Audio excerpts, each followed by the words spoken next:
Today, what we're about to talk about is wireframes. Wireframes. How do we create wireframes? How do we test different layouts out? And there are different levels of wireframing. There are basically two levels of wireframing. The first things first, we have the low fidelity for wireframe, and then we have the mid fidelity wireframes. Now, what is not a wireframe is now the high fidelity, but these are not wireframes. These are the prototypes. Yes, the high fidelity prototypes. Low fidelity and mid fidelity are actually where the wireframes really are. How you want people to complete actions, number of clicks, number of pages, number of steps you want them to see before they get to the final point.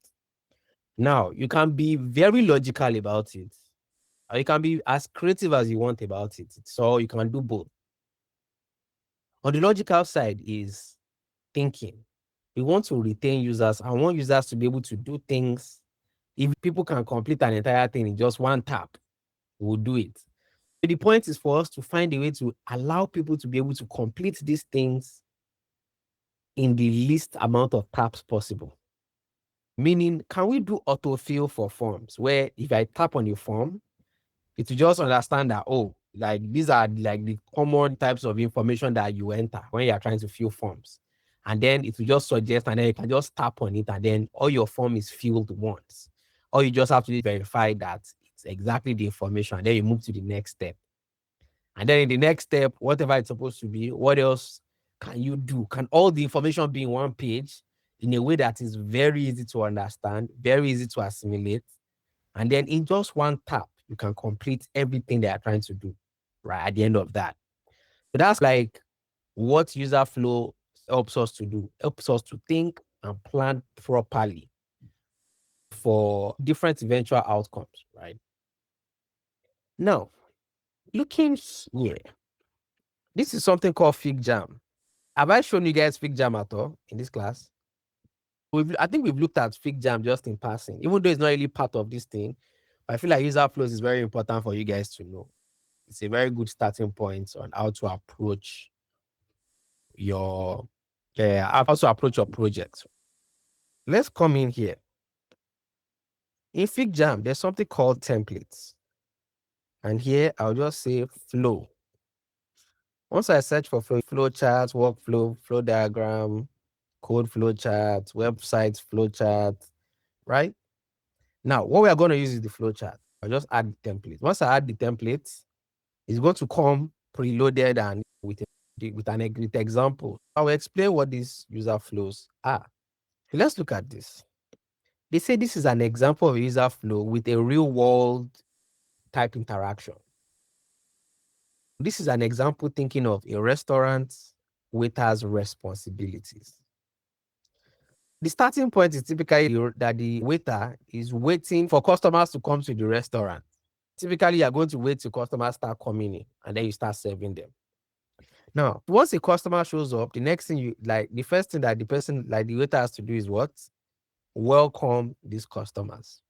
From welcoming these customers, it takes the customers to their seats and then sits them at the right place. Now, obviously, there's no waiter that is waiting for you to come and sit down. And start. But sitting the customers, right, is what they do after welcoming them. Then they'll leave the customers at their seats to ponder on the menu and everything. But then the waiter will have to come back to take the order from the customers. The waiter will have to come back and take orders. Oh, what have they decided on? Now, after that, he will then take those orders, the list of things that they've asked for to eat, and then he will take it to the kitchen for the chefs to prepare that meal. Now, from this point, he then moves to something. Do customers need drinks? The question now is, do they need drinks? Sometimes they don't want drinks, sometimes they want drinks, but it's possible.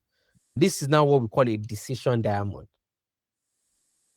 Meaning, I need to go and ask if you guys need drinks. Because not like even ask, but part of the order, I'll need to check in the order. Were drinks listed in there? If drinks were listed, then automatically I have to go and get the drinks first that they can start drinking. And that stuff is very logical. The reason why restaurants do that is this: while the food is being made, you feel the shark, they go. When your food comes, you now need to order another drink as well. Meaning you are buying multiple drinks, but it's just in the camera. That's what we call social engineering, basically. Basically, you like in the order, okay, they want drinks, then I serve them drinks. Once he serves them drinks, then he waits and then checks on the customers if they need anything else. Now, if the customer still doesn't need drinks, it's just a matter of no, he's not getting drinks, but he's just going to wait and then to check on the customer's needs. Now, is the food ready? Yes. If it's yes, then he moves to you to go and carry the food and then serve it to them.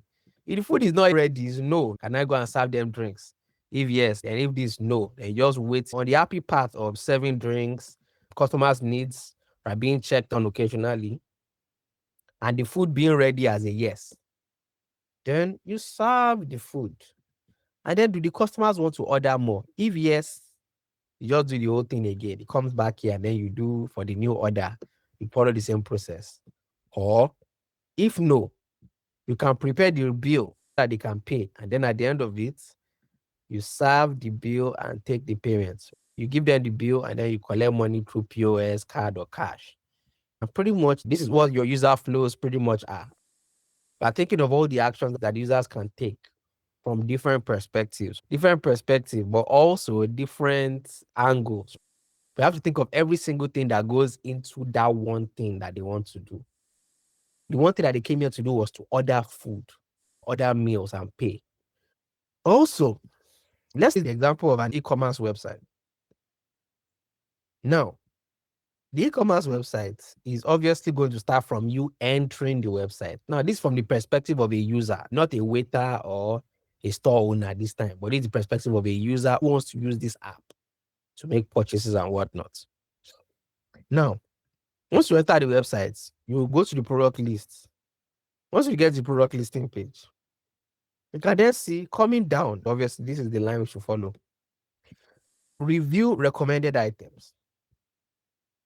What recommended items is that? Are there any types of, how can I put it? Any type of upsells? This is what they call upsells. They're trying to suggest to you that you might also like these features and all that. Now, from there, you can then say, I don't like any of this. I want to search for the item. Obviously, this is not a very good user flow. This area is kind of like weird, but it can be better, definitely. Because they have to break it into smaller, should I say, parts. All right. Search for items. Once you search, you identify the item you want because you see a list, and then you pick the item, and then you add it to shopping carts. And then they will suggest again, do you want to add more items? It just comes back to the product listing page, and then you pick that.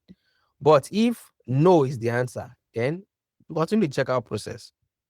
And then log in and then sign up. And then you can review the order confirmation. And then you can exit the website. But the point is this. You need to be able to draw flow so that you can think, okay, from this page, what are the things that, or the items or the actions that I want my users to be able to do from the settings page? You have to think about it because this will help you to form that model. What are all different places I can go to right from the home page of the app? Let me zoom out a little. How do we start? Let us first explain some standard shapes. Now, for me, this is too plain of a user flow. This is a very plain user flow. And I would like to expand that a little bit. Give me a second. Let's give it a solid stroke. Yeah. This is the point. Decision, process, input page. For the process, I'll make it green. The idea is there's supposed to be action. What action means is that typically for user flows, action begins and action ends any user flow. Anywhere where you are required to enter information is what we call the input page. Anywhere that I can put information like type text, upload something, is what we call the input page. Okay, let's just use that. Food ordering app. All right, food ordering app. How do we start? Opens app. You tap on the app icon. Now, there are a few things that the system will generally check, which you have to consider. It's going to ask here, are you logged in? Question mark. Are you logged in? That is the $1,000,000 question now. If yes, where should it lead me to? It's going to lead to a process where you then just get to just enter there, just say home page. On the other side of this, we now have a second one, which could be if no. I'll just double click on this. I'll just say yes. I double click on this and I'll say no. On this, let's just give it a background, text background. Let's give this also a text background. So if yes, it goes in here. If no, now, most actions that might be negative have to be depicted with the appropriate colors. Yes is going to be green. Are you logged in? If no, sign up page. Because the person will definitely navigate to the sign up page. And then after they sign up and everything, and then what they do, what would happen is sign up. After you sign up, then you will be led still at the end of the day to the same home page. You can see that at the end of the day, one way or the other, they still all meet at the home page. And this person that just created a new account will not need to follow this entire step again. You understand? It's kind of like an angle of thinking from like the smallest perspective. Are you logged in? If yes, you are taken to the home page. If no, sign up page. Then what else? Okay. So now we're at the home page. I want to order meals, Abby. What are the possible things that can actually happen here? Let's use a sticky note to then denote some of those things that can happen. On the home page, what are some of the things that we can do from there? We can search, Abby. You can set location. Basically, that's the set. Set location. What about tracking order? But from the home page as well, I should be able to navigate to history of all my orders. And that's at this button tabs. Just say nav menu. Sorry. Nav menu. What else can I do? Let's go to my profile page. Explore. Okay. That'll be nav menu. Apart from that, what else can we do from there? We can open. What can they do from the home page? Apart from these things. Anyway, anything you're going to work on, you are going to have to create something called a user story. Have we discussed user stories before? I don't think so. Anyway, now this is just the preliminary stuff. The main point is for this food ordering app, we need to have user stories, users' perspective of how they want to create, how they actually, what the things they should be able to do within this app. I'll take you somewhere. Let me take you on a little journey to my best friend called ChatGPT. Now, with this baby, one thing I can then do is give it prompts. I am building a food ordering app to rival all food ordering apps. So in less than a few clicks, come up with 20 user stories of how users could use this app to do varying things, right? To do varying things. What else can I add to it? Make sure that consider the best case scenario and worst case scenarios. Press enter. All right. We are getting some generations, and this is what we call user stories. So he gave us 10 best case scenarios, 11 worst case scenarios. This is how we write user stories generally. Let me just show you guys. Let me just write the template out for you guys. The way it works is this: as a dash dash dash, I want to dash dash dash.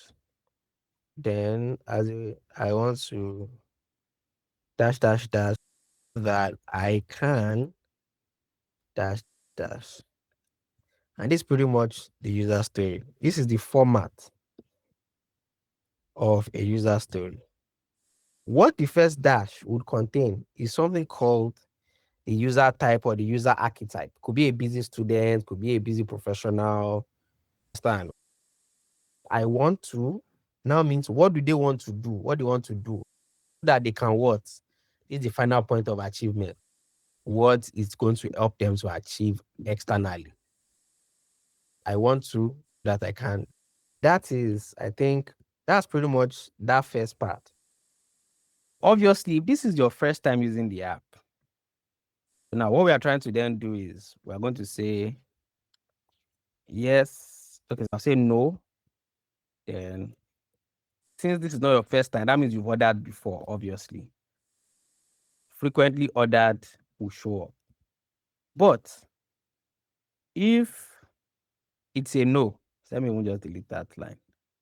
If it's a yes, that this is your first time, then there will be, I'll just say yes. I'll say disable frequently ordered. And then basically this text here, I'll just delete that text because we don't need text anymore there. In simple terms, what I've just done here is I've expanded the flow in a way that engineers will understand. If this happens, this is what should happen. I'm now trying to go to the next thing. But the question here is this my first time using the app? If no, that means I've ordered before. And whatever I ordered before, even if it's just one thing, that's my frequently ordered. Then I can go in there and then reorder. And here I just say close app. But again, most times it typically takes you to like a tracking page. So I don't even think that's the end of it. It will take you to like a page where you can see where the rider is in relation to delivering your food and all that stuff. But on the other hand of this, and sorry, anything that is a no will be red. Anything that is a yes is going to be green. That means on the home page, if it's my first time that yes, then that means I'm going to stay on the home page, but I will not see any kind of frequently ordered because I've never ordered before. That's just the simple logic. This just allows you to think, should I say, outside of the box, you understand? The same thing again. If I don't want to use the frequently ordered, I can go into my order history. And then from the order history, I just go into meals details. So because the meal I ordered from that history, I can tap on it, see the meals details, and then reorder confirmation and then close the app. Or the tracking page. Close the app / track delivery, anyone I want to do. Your phone typically will be showing you notifications on this thing that your meal is almost here, it has been prepared, this one has happened. That's typically what happens. And this is pretty much that flow. But again, another question here is reorder confirmation. That means I have ordered before. The only way you can reorder something is that you have ordered before. And in order to reorder or order before, you have added a card. That means that card is there. But the other thing is, what if you then face a difficulty? Now we are going very deep into it. Most times, most people will do like very vague user flows about the success path. But now I'm getting into like the nitty-gritty of how I communicate with the engineers. Watch. So I'll say, is your credit card still valid? If yes, fine. Just success. Just say successful / close the app or track delivery. But if no, then it's going to take you to what? To add a new card. You understand what I mean? Let me just arrange this.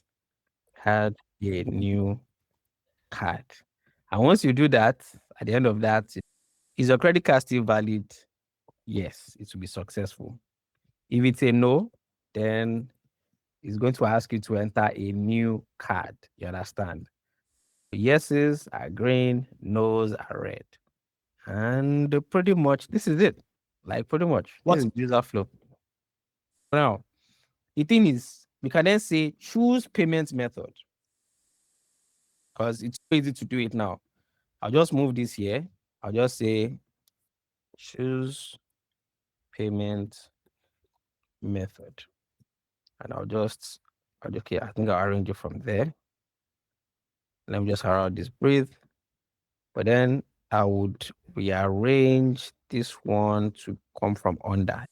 choose payment method. The next thing I want is then I choose a payment method, and then if it's card, add card details. After I add the card details, then what do? It goes into the successful mode and all that crap. If it's not card, There should be a decision this thing here. why am I doing a decision here? As in, for the person to, is the person using card? Yes, And there's card. no, that's going to be a very long decision because at that point, they're having a decision diamond that is bringing out 4 or 5 different methods, like legs. You understand? You want to keep any decision diamond, you want to keep it very lean. Yes, no. You understand? Not really, But the truth is, the easiest way to pass through anything straight up is to have a credit card that works. Credit card is the easiest. There's no like perfect approach at the end of the day. In my opinion, at least from a business standpoint, we typically always push you using a credit card on the platform because credit card is the easiest for us, for engineers and the company as well to be able to validate because it's already digitized. Give us the numbers, we can deduct anytime. You understand? It's easy to just do that. Just take our money and you can get out. But the other part is if it's using things like those APIs that you can do USSD transfer, you can do bank transfer, all of that stuff, then it's kind of very different. But one thing, again, it's now getting kind of complicated in my opinion. I'll make a change here. One thing I'll do here is to say, are you using a valid credit card? Yes, it goes in. No, the question here is, and the thing is, this doesn't mean that it's showing us a page. This means the app is checking if you have attached a card. That's just what this means. Now, at this point, I'll just say most people typically have like some kind of money point or pay stack type integration. We never really have to worry about doing that ourselves. And we would never usually design those pages anyway. I'll just cut that out. Everything, I'll just capture everything here into whatever if it's pay stack, it's not really part of our own flow. And pretty much that allows me to escape the stress of considering the logic of that because they've already handled it. Right. And that's pretty much what me I would have done, in my own opinion. Now I've cut down all that stress and I just made it very simple into just this one is everything that goes on in the app tapping into their platform. And then these are the things we can control. We can't control this. And then the end of that. But remember, each user flow should focus on the appropriate problem that you're trying to solve at that particular consideration. Now, we have thought of all the different things, all the different pages that will have to happen. Here now, let me just use this pencil tool, this marker tool. Now, we can identify some concrete pages. This is one of our concrete pages. This is very important and an important page as well. This is an important page. This is also an important page. This one is pretty much, I just represents like a page. I just put their logo in there. I'll just say, let's just give it that. This one, tracking and all of that, could be like, I can say maybe these are like 2 different pages. I can say 7 and 8.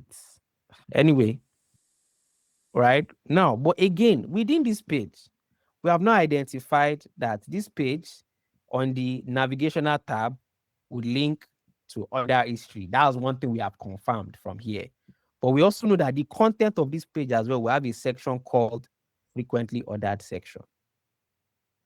All right. Inside of it, we are beginning to get ideas of what the structure of this page is going to be like after we design the page. You understand?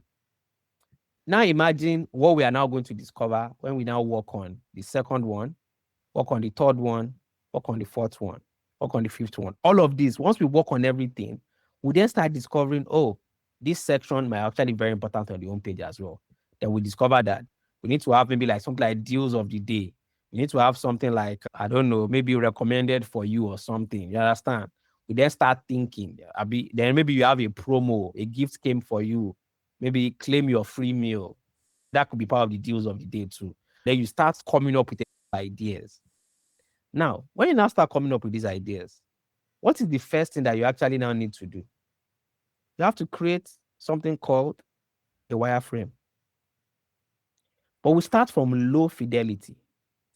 And low fidelity typically is done inside of Figma. And funny enough, the tool we use for low fidelity is this marker. We are going to draw a screen manually ourselves. I'm going to come in here and zoom in just a bit. And I'm just going to create a small section where I'll be designing some of the pages that I've identified. One of the first pages we identified was the home page. I'll have to come here first and then just label. I don't want this to be extra large. I just need this to just be large size, let's say home page. One of the other pages we identified as well is a sign up page. One of the other pages that we have identified as well is the history page. Represent that. Now, to sketch the home page, what do we need to do? I'll grab my pencil and I'll just start drawing lines. Now, if I want to draw a line, I can draw lines, but my hand will not be straight because it's only human nature. But if you want to draw a straight line, hold down Shift key on your keyboard, click and drag. You have a very straight line.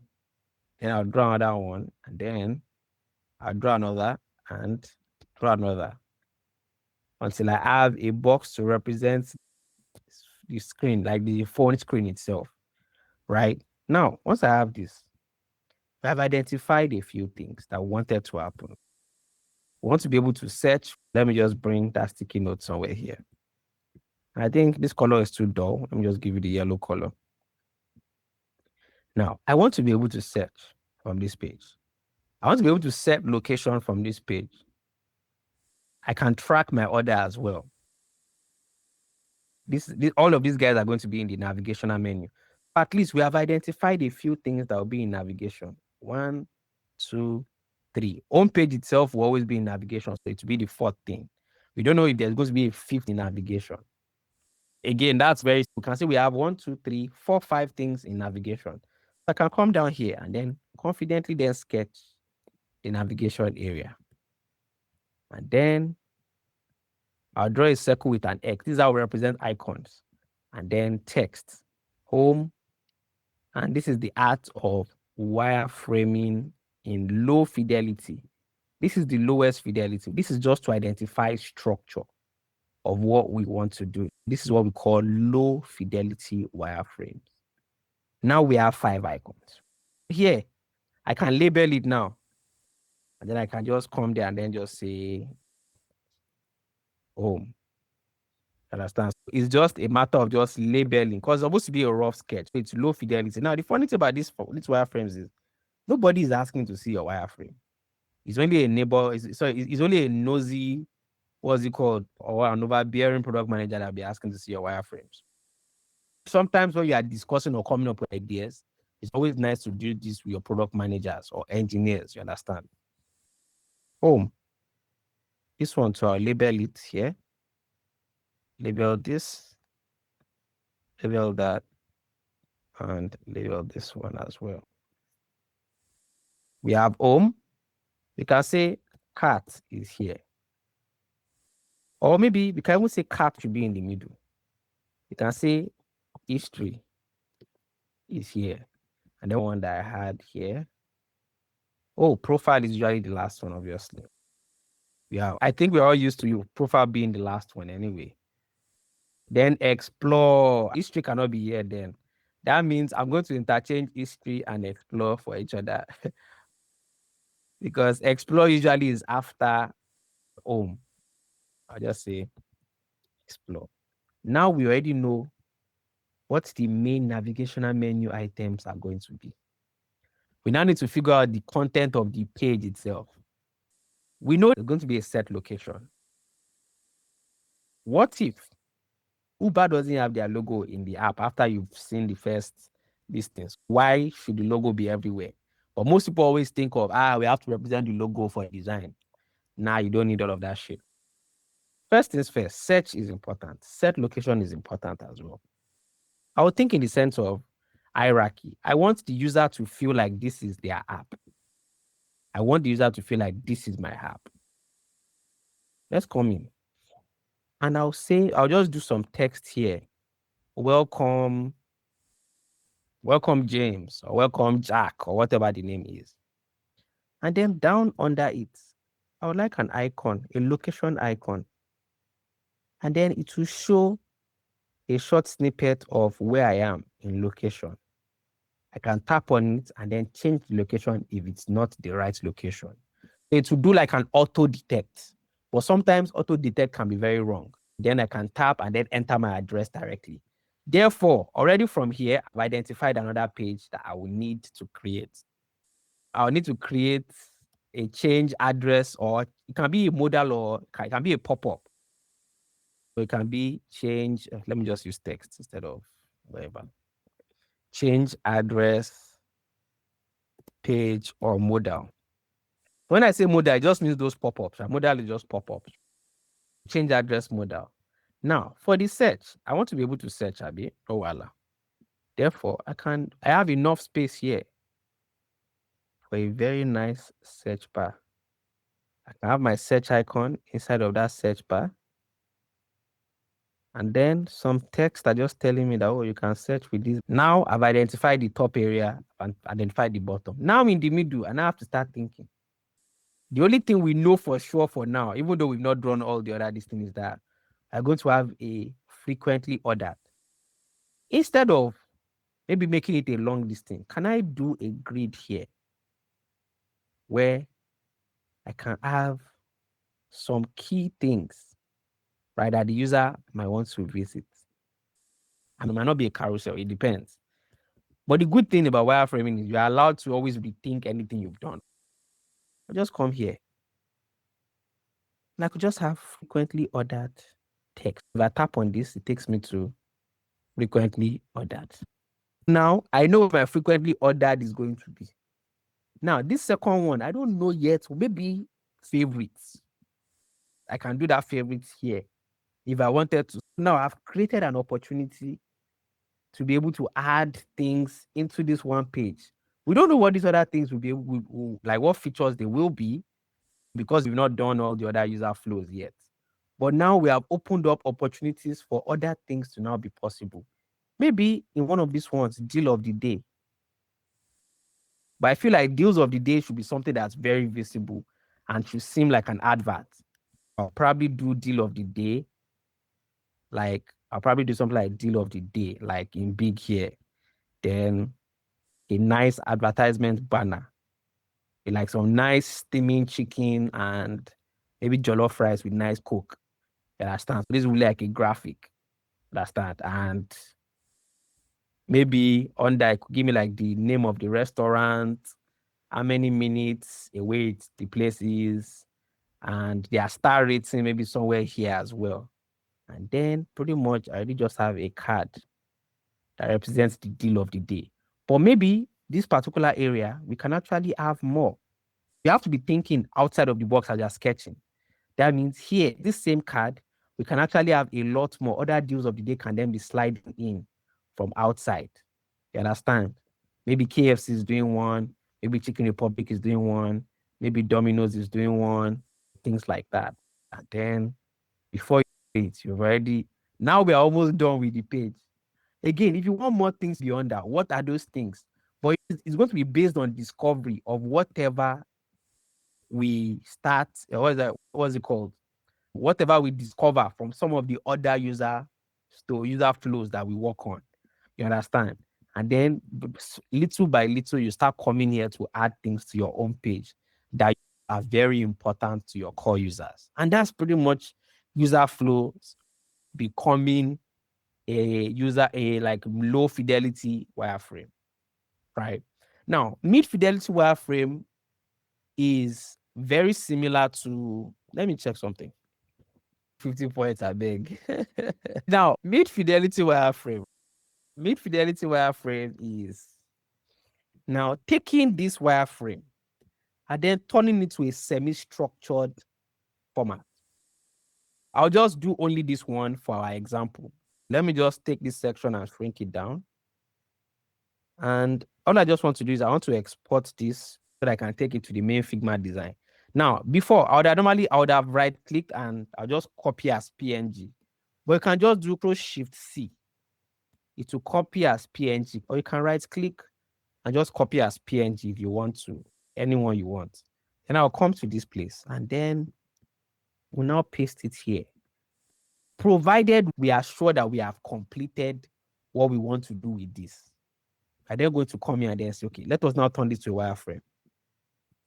I'll pick iPhone 13 mini because that's the one I like to use anyway. My background, I just like doing some fancy things with the background. I'll just take this, then I'll go down. But I like my backgrounds being dark, but not something grayish, but like just like a tad mix of color. Just like something. I like this. Yeah, this is fine.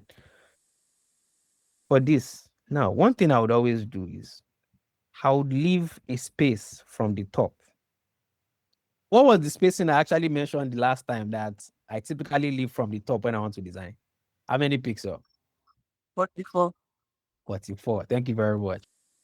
Now, that space of 44, we can do it with just coming to this ruler thing here. I'll click and I'll just drag down. And then when the number on this side turns to 44, I will know that I'm actually at 44. But then there's an alternative way, which is grid. Control D. Let me delete that line. Now, there's something called layout grids, which you guys are supposed to still learn about later, but I think I probably have to touch on it today. Now, layout grid is just here. If you say plus, it will break your page into small boxes. Each of these boxes are 8 pixels wide, 8 pixels high. That is my own setting that I've done in my preferences, because remember I told you guys that 8 is kind of like general standard. But this is not the grid format that we want to use. We are going to change this and say we want rows. Now, what it has done is it now broke our design into rows. It's saying count 5. It's giving us 1, 2, 3, 4, 5. These are the 5 counts. But that's not what we want. The count we want is 1,000. It disappears when I press 1,000. Now, after it has disappeared, the reason why it disappeared is because we are saying 1,000, but we say we want it to stretch. It doesn't make any sense. We want the count to start from the top down to the bottom. I'll change that stretch and I'll say top, meaning it is starting from the top and counting down towards the bottom. Now, each of this red line is the row that we are saying, the 1,000. But can anybody guess why I used 1,000? Exactly, because I need as much space down here as I might want whenever I want things to be scrollable. Therefore, 1,000 is more than enough, understand, to do the job. That is why we typically pick 1,000 for that. Let me just come back to the setting of the layout grid. Now, next thing I'll now do is the height of this thing is perfect. That is 8 pixels, but the gutter is saying 20. Gutter means the spacing between 2 rows. But the point of us using rows in the first place is to divide our page into 8, 8, 8, 8, 8, 8 heights. You understand? That is the point of it. The gutter should always be equal to the height. 8. Now we have, see, everything is now equal and uniform. You can see it now. 8, this, if you measure this, let's count so that you guys can see it properly. Each of these boxes is 1, 2, 3, 4, 5, 6, 7, 8. That is the height, 8.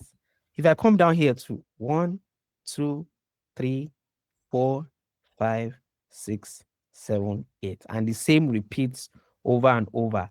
Now we have divided our page into 8, 8, 8, 8, 8, 8, 8, 8, 8. You understand? Now, the next thing now is I need to leave an offset to leave this battery bar space that we mentioned here. I want to leave an offset. That offset is going to be that 44 pixels that we mentioned. I'll just say 44. Enter. Now it will just leave that area blank. Anywhere you see this area blank, just know you're not designing anything in there. You are leaving it for the battery bar. You can go and copy from like maybe the iOS component and just paste it there. but you are not designing your actual design into that area. That is what that means. We have left space for our battery bar. You understand? And this is pretty much what we do when it comes to grid. But beyond this, there's a second grid that now matters as well. The second layout grid is now going to be, you don't remove the first one. You will add another layout grid. So you can have two layout grids that are layered on top of each other. But the second one will now change it to columns. The settings is going to be columns. Columns is this 1, 2, 3, 4, 5, right? Now, there's one rule. When it comes to columns for mobile apps, you can only have 4 or 6 columns. You should work with 4 or 6 columns. This 5 is wrong. I'll just come here and I'll change the setting from 5 and I can say 4. I personally like to work with 4. It's 4 or 6. In tablets, it is 8 or 10. In desktop, it's 12 to 24. It depends on what you want to do. Because desktop has real estate. There's a space in there. You can work with much. There's so much you can do with it. You understand? That is why. But in mobile, it's typically 4 or 6. You understand? That's typically what we do. Now, we have this grid 4 column. But we are still not done yet. The gutter is saying 20. That doesn't make sense. We say our grid style is 8 pixels. That means any number that's going to be in the gutter has to be a multiple of 8. It can be 8 times 1, it's still a multiple of 8. It can be 8 times 2, it's still a multiple of 8 because that's 16. I'll just work for now with 16. Now that I've changed it, that means this white gap here, right, is 16. This one from this one is 16 space 16 space 16. Now, what we now want to do is we also have to leave an offset from the side. But when it comes to columns, we don't call them offsets. We call them margins.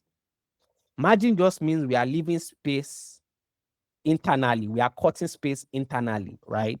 From like the edge of something. That's typically what margin is. When it comes to, if you are designing for iOS specifically, I'll still show you guys that guide. If I'm designing for iOS, my margin is going to be 24 or 20. iOS, they have this way that they like to use white space. They like empty space. It's very clean design.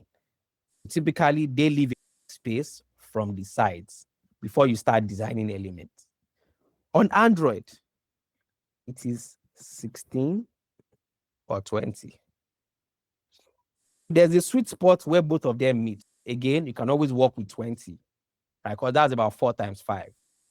You can always work with 20. But 24 is like the ideal. And on Android, 16 is typically the ideal. I'll select this and I'll go into the columns and the margin, I'll just set a margin of 16. If I want it to be like the sweet spot, since 20 works for both of them, I'll just set it at 20. And now I have a white space, meaning I'm not designing components into these areas because it's towards the edge of the screen. The entire area that I have to work with to design is going to be this middle area. And that's typically how it is with grids. Let me tell you something, right? If your auto layout is inside of just a frame, you will never see that. You will see org, you will see fixed, but you will not see fill. It has to be in another auto layout for it to then ask you to fill inside of that auto layout. You understand? It's kind of like a tricky thing, but the beauty of this fill is if I decide and say, okay, now I want all of these guys to be responsive. I don't want to be designing twice or adjusting things too much. I'll just pick this one. I'll set it to fill. But remember, the things inside are not set to fill. I'll select them. I want them to also be set to fill. They adjust automatically. That's what that fill means. If I actually now want to create a desktop version of this, I'll just duplicate. And I'll just size it desktop wise. It's going to resize automatically because of that fill. That fill has set the standard that the width will fill according to the width of everything. And with height too, there are some things that we can do as well. We can do some minimum width, like you will see something called add minimum width, maximum width. I can set it, I can give it a fixed, sorry, minimum height at maximum. I can set it to a few height. But I can then say, I want it to have a maximum height of, just watch. Let's test that here. Let's test it here. So you guys can see. This is actually not this class. It's supposed to be for another class, but you already made me get into it. This one, I can say I want the minimum height to be this 240.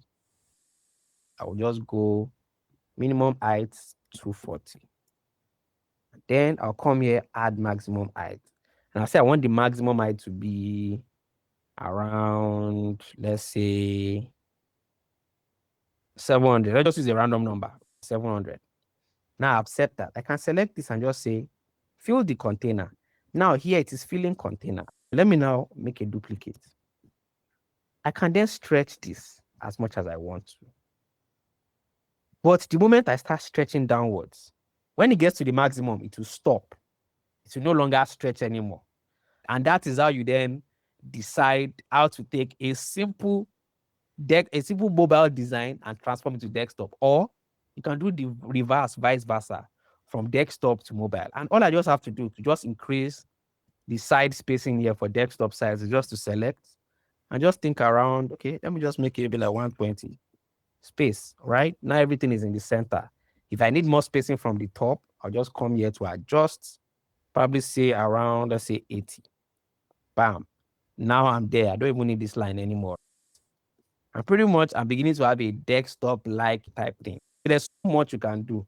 With auto layout, the more you do it, the more you start discovering things. I never even saw them on YouTube. I just saw these features. I tried it, made a few mistakes, and then before I was just using it all over the place. And that's that. Pretty much that's how it works. Anyway, the point of what we came here to do, right, before I got distracted, is we actually want to turn this our low fidelity into mid fidelity. Now, one thing I would advise you guys to do is you can actually skip mid fidelity. There's something we call rapid prototyping. Rather than spend time, should I say, creating long distance and all of that, just start using your auto layout from now. I'll just delete everything that's inside of it. I'll select Control X. I'll just replace it with this. I've already set all of that same thing here. Now, what do we want to do? We need text and we need whatever. I'll come inside. I'll do a center align for my auto layout. And I'll just add text. And I just want to say, welcome back, Ola. Let's just say that. And that is very big text. In relation to the size, just do 16. Welcome back, Ola. Now, for this welcome back, Ola, there's supposed to be icon and text. I need icon. I'll carry a frame, drop it here, give it a fill. I'll just make it black for now. I will not even stress myself. I'll constrain the proportions and just do size 24 by 24. Select both of them, auto layout, rearrange that, Lagos. Now you can see how fast that was. It didn't even take me anything, right? Now, since I know these two are kind of like related, then I can then come back here. I don't want things to be touching the line exactly, right? I can highlight both, Shift A. I've now auto layouted both of them together. I'll just go in and just do bold. I can make it maybe a little bit bigger. And then here, I'll just add a padding to the top area. Just give it 8. As long as you follow 8, you are following this grid already. You understand? And then I have that. Now, that welcome back Ola is already there. Next thing, I need a, what's it called? A search box, Abi. Very easy to create. I'll just carry this Yaba Lagos, Control C, and then I'll just paste it in the entire frame. Now, I'll then do something. I'll set the width to fill. And then the height, I'll give it some extra spacing. You understand? Maybe reduce it from that. Background color.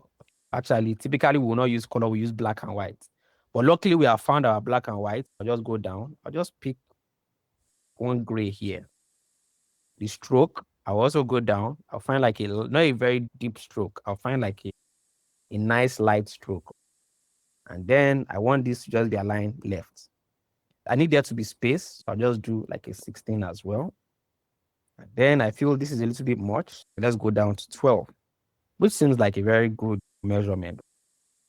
I need to have icon, which is there already. And then what should the search say? I just say find restaurants, meals, and drinks, wherever it is.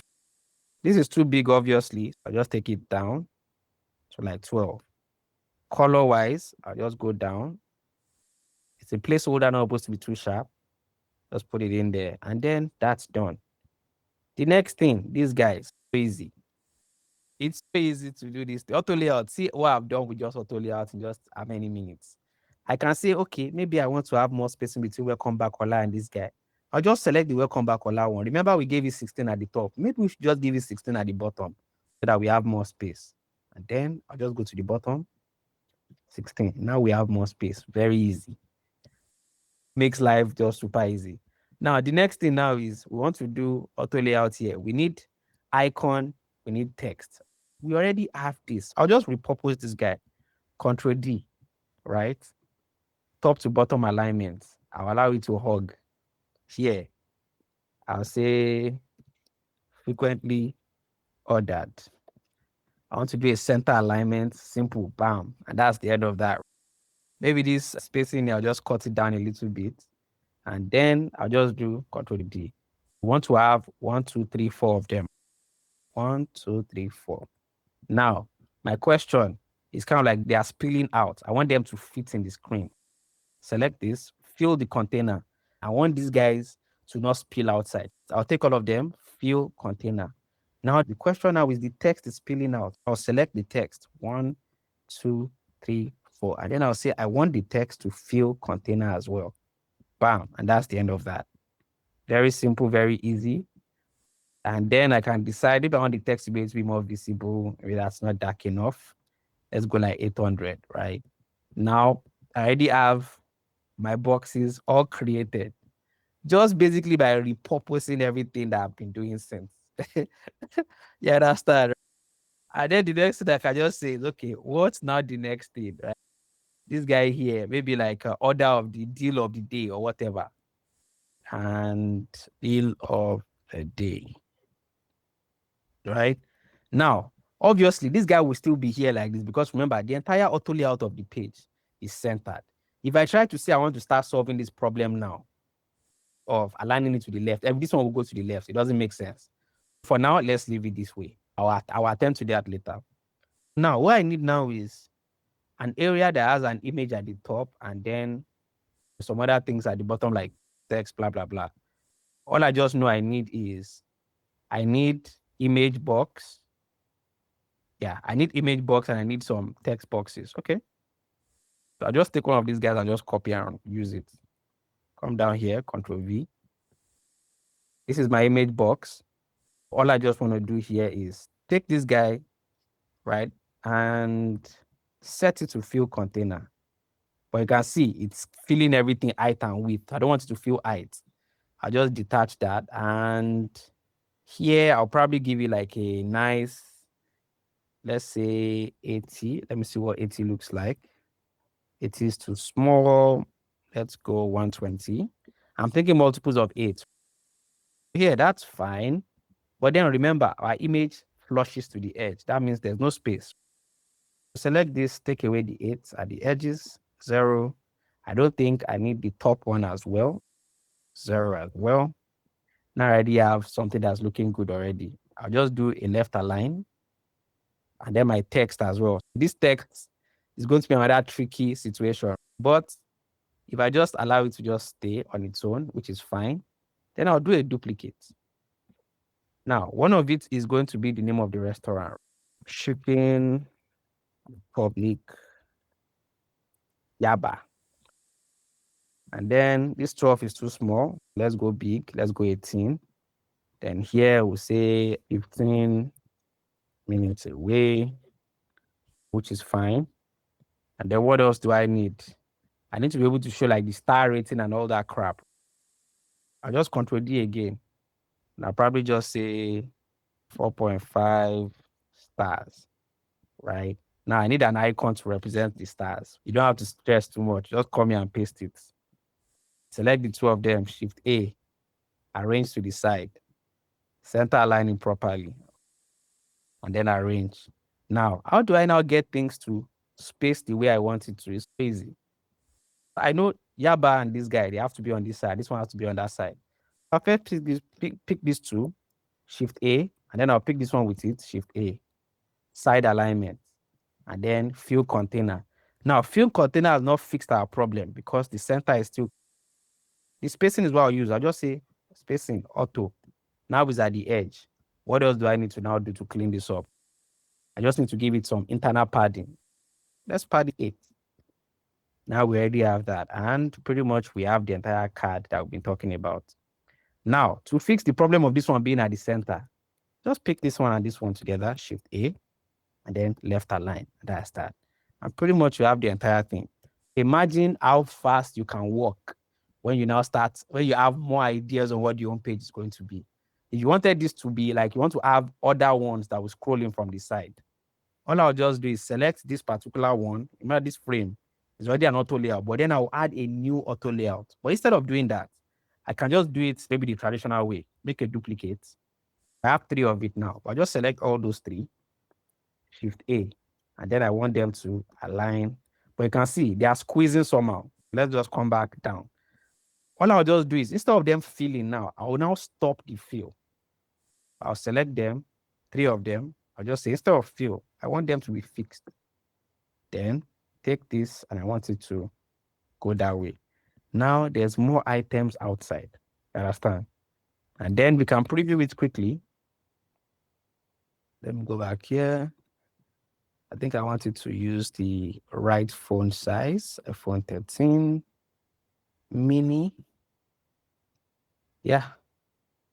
Basically, right? If we need more space between things, it's just a matter of just changing the distance, right, of things.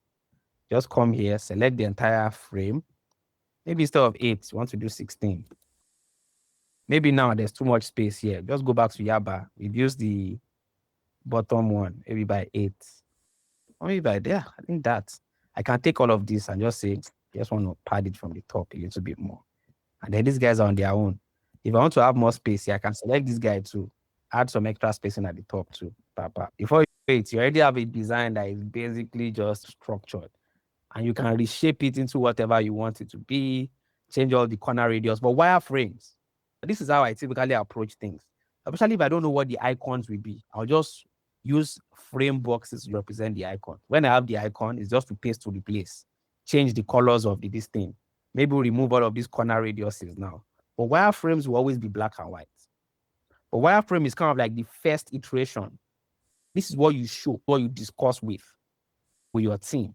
That this is the direction you're going in. If the direction is fine, they will say, oh, let's change this, let's change that. With auto layout, it's easy. It makes your life easy. Like your changes will just be like you just clicking one button, 2 buttons, and you are done. Like crazy type of stuff. And then high fidelity just means adding color, all those drop shadow things, images, icons, the proper animations, the interaction, and that is pretty much how you go from low fidelity to mid fidelity. And then there's high fidelity. You guys already been doing high fidelity since the first class. The first class, the assignment was to design a screen to the best of your ability. That is basically high fidelity. But then auto layout will make your high fidelity more accurate, more mathematically accurate. You understand? And that's pretty much it. Any questions? What questions do you guys have? You can see how I use auto layout. I just repurpose things. Me, typically, once I come here, I drop one text. You never see me coming back here to grab text. Once I create a frame, you never see me coming back here to grab a frame or anything again.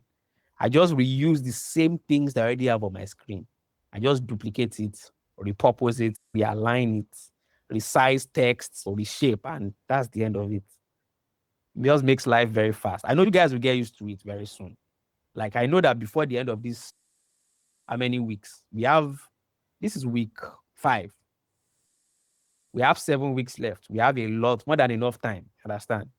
Trust me, I train for big organizations and the courses are not this in-depth. I know what I'm saying.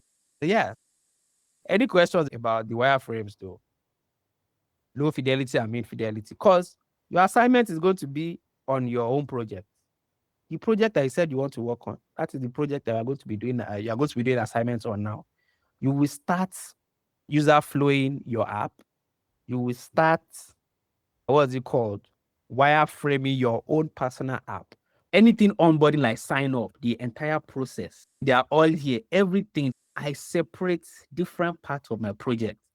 Like the start page of the home page of the app now is here.